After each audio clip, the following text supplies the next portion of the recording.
It's my pleasure to introduce to you our guest of honor, Professor Dr. Afzal Wani, presently a professor and lead, School of Law and Legal Studies of GGSIP University and a member, Board of Management and Board of GGSIP University and Governing Council of the Indian Law Institute, New Delhi.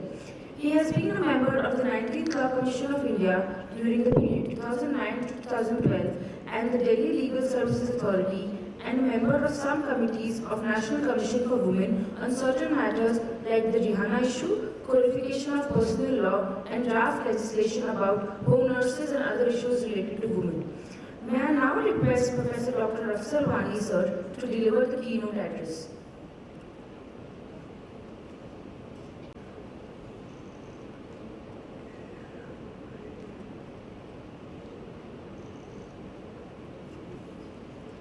Dr. Daneshwar M. Mule, Member, National Human Rights Commission. Mr. M. Venkatesh Varulu, President, Telangana Chamber of Commerce and Industry. Professor Dr. Manik Chakravarti, former Director, Academic Staff College, University of Bardhaman, and my longtime friend. Professor Dr. Sarfraz Ahmed Khan, Director, this School of Law.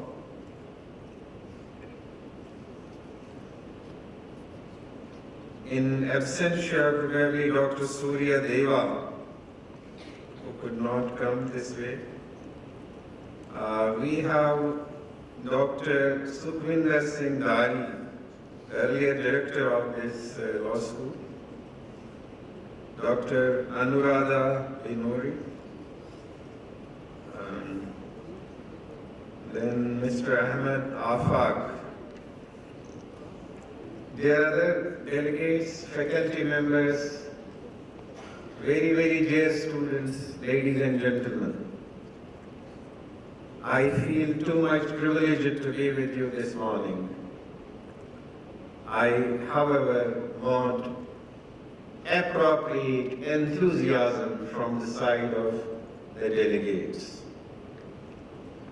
I believe, and all of you follow it, that knowledge is power, and then business is a virtue if we take it in its true nature. I worried about it that I don't find a good enthusiasm in the delegates. They are very laxic in appreciating the good points which were presented by the speakers here. You are at loss. I want to tell you why. The question is, I met the great-grandfather of Manik Chakravarti, and he told me about his great-grandfather, and then he about his great-grandfather. I told him, dear, when you were living in India, were birds flying in Indian air? He said, yes, they were flying in Indian air. I told him, were boats floating on Indian waters?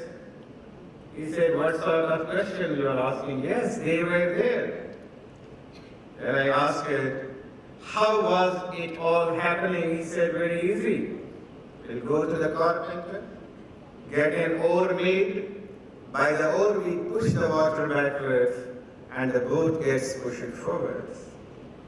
And the birds would push the air by their wings backwards, and the body of the bird would get pushed forwards. I said, alas, alas, and alas. If you know it, with due respect to our foreign professor, I would say, if you were knowing it, if you were understanding it, if you were applying this knowledge, then tell me, why did you leave it for Sir Isaac Newton to say, to every action, there is an equal and opposite reaction? If you had formulated it, you were using it, then the history of modern sciences would have started from India and not from elsewhere.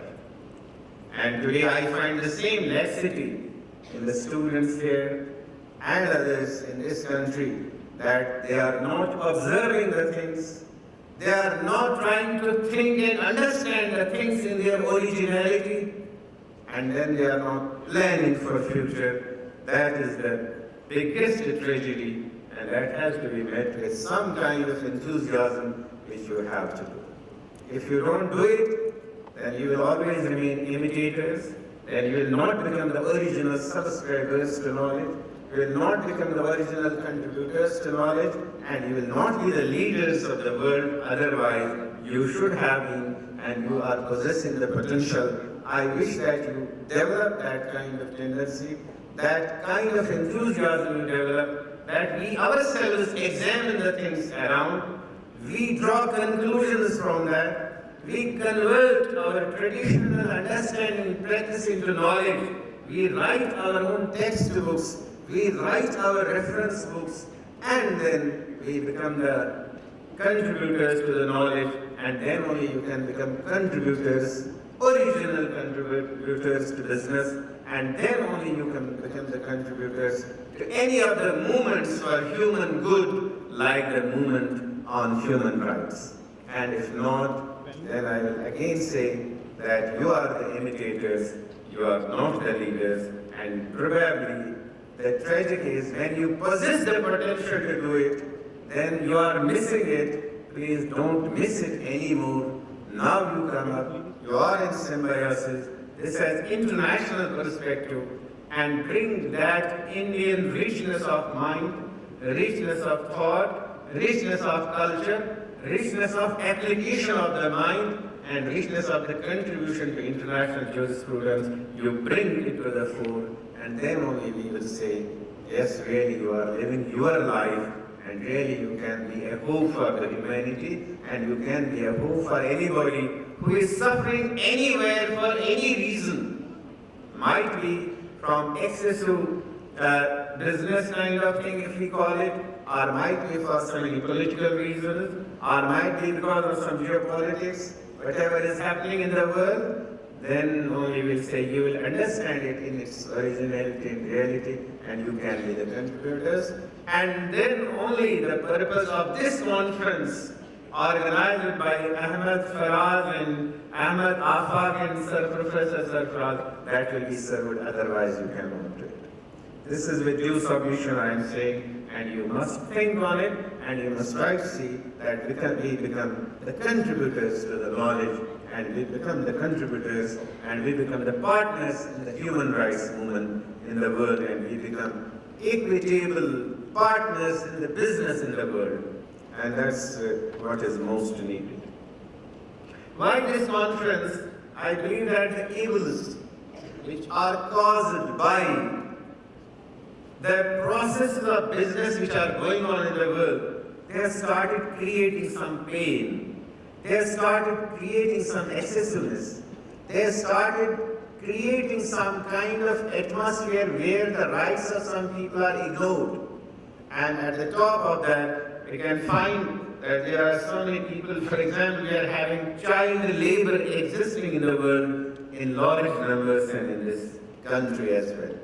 We find that gender is not respected and stereotypes kinds of things are going on in the world. Even while assigning the work, it is thought that whether we are assigning the work to a lady or we are assigning the work to a man, and that's happening even in some countries which are very developed, even in law firms, it's happening that if we have to assign a job, whether it should be assigned to a man or it should be assigned to a woman, and when a woman is to be excluded in assigning certain jobs, this is happening in today's world, which is very advanced, even after 72 years of the adoption of Universal Declaration of Human Rights. It's there. Dear friends, I'll again say, whatever the worries, they want an original understanding of the things. Not the stereotyping of it, not merely imitation of it. If I ask anyone, tell me that why does this subject become very important for India, that we are discussing today, business and human rights? Why so? I don't find any good text written by anyone from this country so far. And then whatever is written, that is written in the context, whatever has been written elsewhere. And that's how, the problems are, continuing. If I say that business, human rights and corruption have a connection, and corruption is violation of human rights, I don't find any writings on that. Why? When we have thousands of writers on human rights and business, nobody is addressing it. It's causing a violation of the human rights. We don't find an nexus there. Politics, business, and human rights is a very good set of variables which need to be understood and thought about, and research is to be done on that, because you will not do it because you are not originally looking to the things happening around. Governance, business, and human rights. Patterns of governance, business, and human rights. No writings, no thinking, no understanding, but following the stereotypes. That's the worry. Where from the people will come? And I'm stressing this at the moment only because I am in an institution of symbiosis. Because from symbiosis there can be a hope that students here are very brilliant and they will start thinking objectively on these things. And as regards the development model which India has to follow, how much contribution has been made by academicians in the development of that model, and how much consideration is given to the human rights perspective in that. Dear friends, you have to think on it, you have to ponder, and then only there has to be some kind of,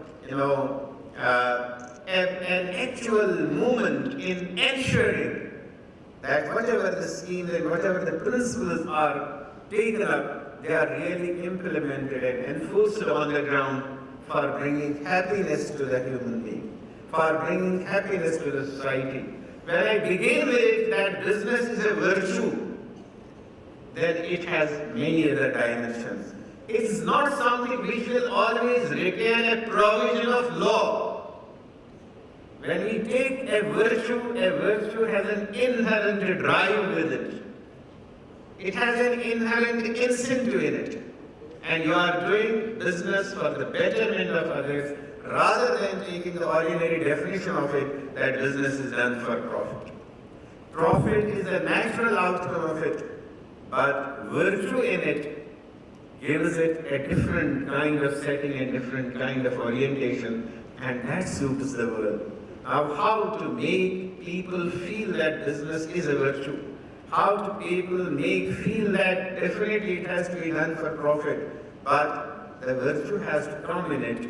I think on that, people have stopped thinking because they have become more ordinary business oriented. And then I shall say, 2 decades back, I used to say sovereignty of human rights. And today I shall again say what is required is the sovereignty of human rights. But unfortunately, I find there the sovereignty of business and exclusive business for profit. That is the thing that's worrying. And business has taken over the sovereignty of the states as well. Please think for a moment.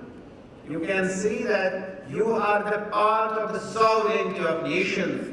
But sovereignty of the nations has been taken over by their business, which is done for profit. And there are the questions of human rights which become very important. When nobody is left to protect you, nobody is left to give you support, and nobody is left to show you a way how to come out of it.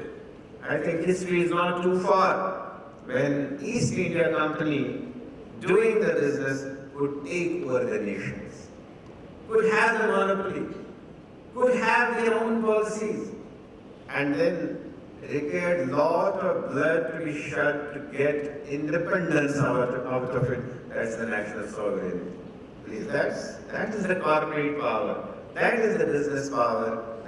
But that power has to be used as a virtue for the benefit of the people, rather than exclusively for profit, and commit excesses to anybody in the world.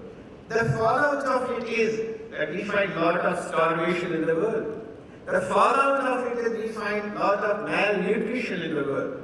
The fallout of it is we find that so many people who are not able to dress themselves properly. Go look to certain areas in India itself. Look certain and most of the areas in Africa. We find that people are not able to have it, but still they are a part of the business where profits are being made in a tremendous way. And that all is used to maintain the sovereignty of business rather than the sovereignty of the human beings and sovereignty of the human rights. It needs study, it needs an analysis, it needs an understanding, and then only you can start a movement, really a movement. Otherwise, you will keep on speaking in fragments on different things, and then you may have a law also sometimes. I'm happy that UN has adopted the guidelines for conduct of the business. But at the same time, it's not enough to have them on the paper. Where is the support?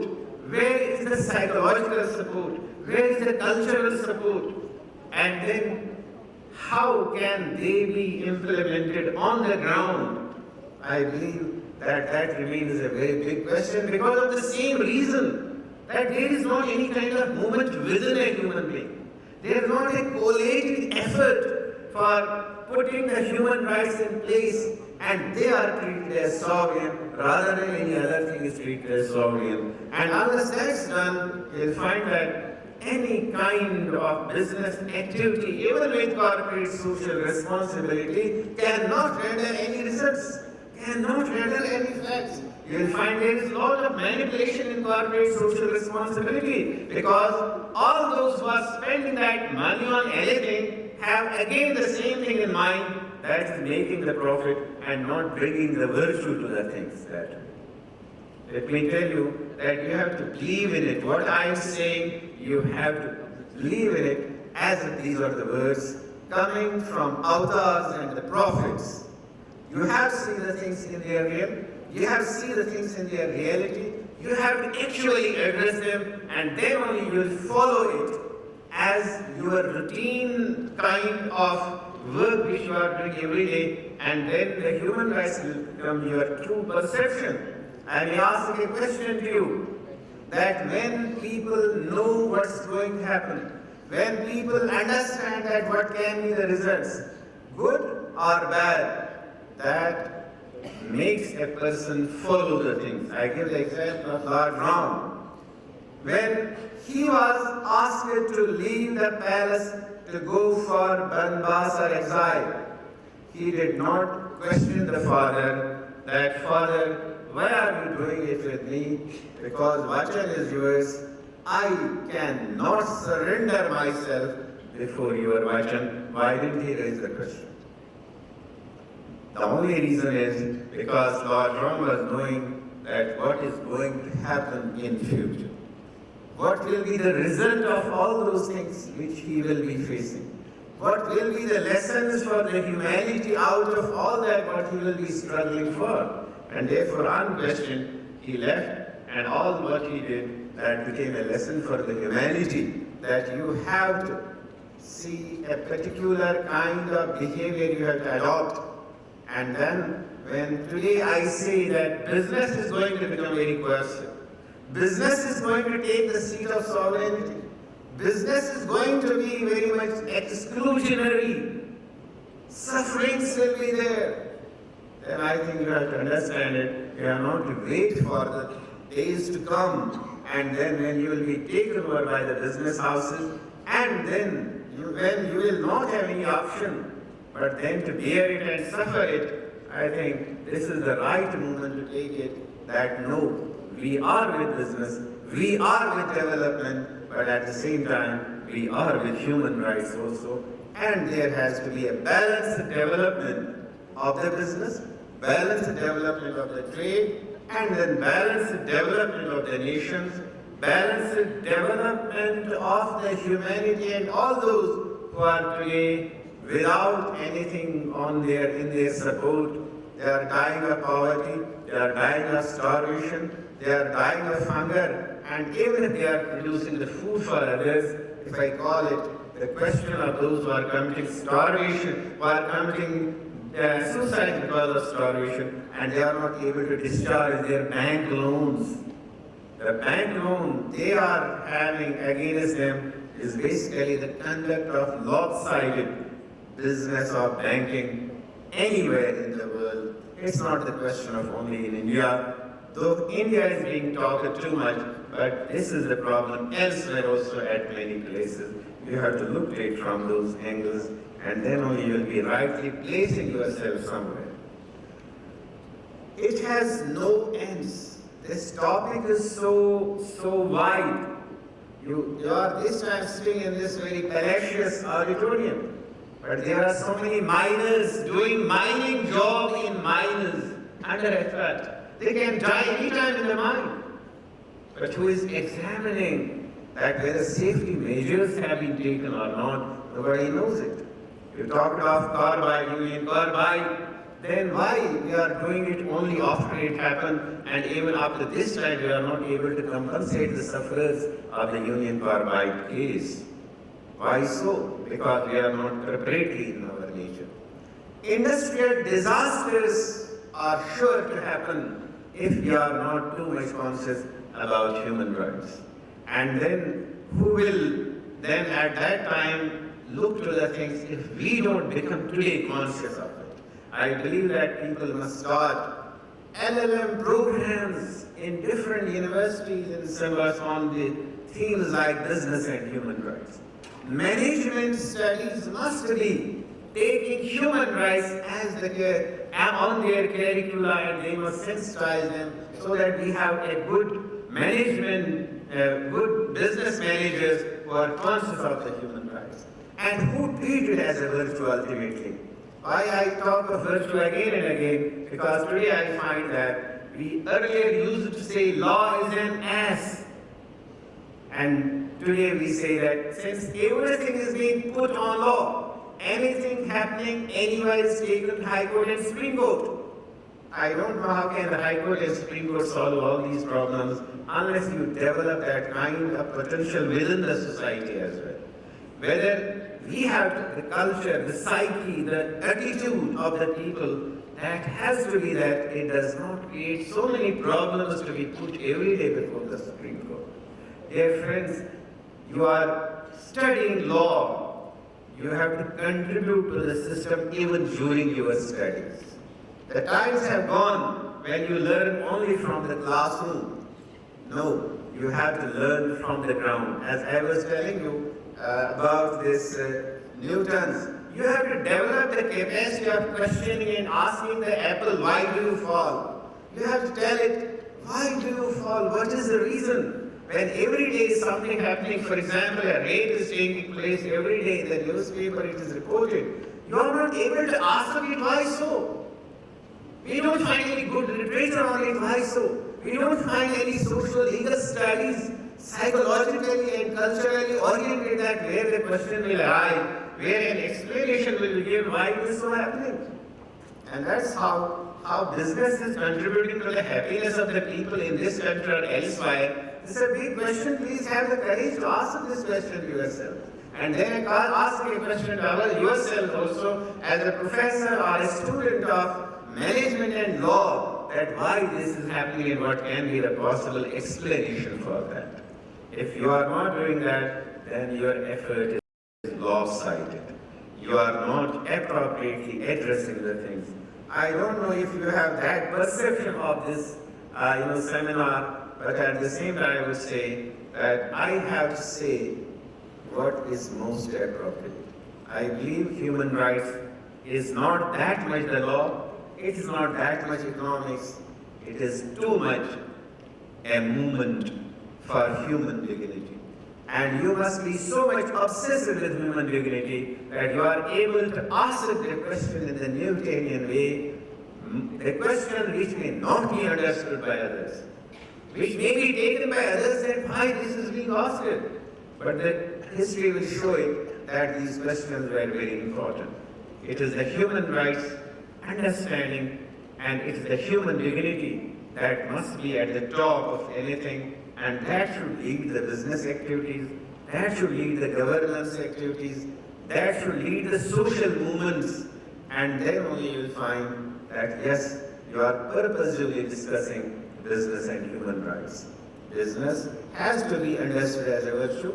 Earlier, we had at least education as a virtue, but now education is also a business, rightly so, but virtue cannot be discarded from it.